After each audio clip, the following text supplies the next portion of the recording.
পথাৰৰ পৰা আহি থাকোঁতে এইফালে দেখা পালোঁ ক'লা ক'লা ডাৱৰ। এইয়া দেখিছেনে ক'লা ক'লা ডাৱৰ উঠি আছে এইফালে। তো ডাৱৰখিনি দেখা পালোঁ, ইমান সুন্দৰ লাগিছে। ক'লা ক'লা ডাৱৰে আৱৰি আছে। তো সেইটো কাৰণে ভিডিঅ'টো বনাই পেলালোঁ, আপোনালোকে চাই ক'বচোন কেনেকুৱা লাগিছে। পৰা আহি থাকোঁতে মই দেখাইছিলোঁ আপোনালোকক, ক'লা ডাৱৰে আৱৰি আছিলে। এতিয়া বৰষুণ আহিয়ে গ'ল। চাওকচোন কিমান ডাঙৰ ডাঙৰকৈ টোপাল পৰিছে, বৰষুণৰ টোপাল। মই বাৰু ভিডিঅ'টো লখিমপুৰৰ পৰা কৰিছোঁ।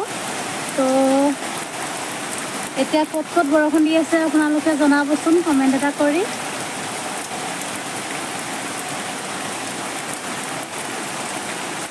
বৰষুণ দি আছে জানিবলৈ পালে মোৰো ভাল লাগিব। তো নিশ্চয় জনাব বুলি আশা থাকিল।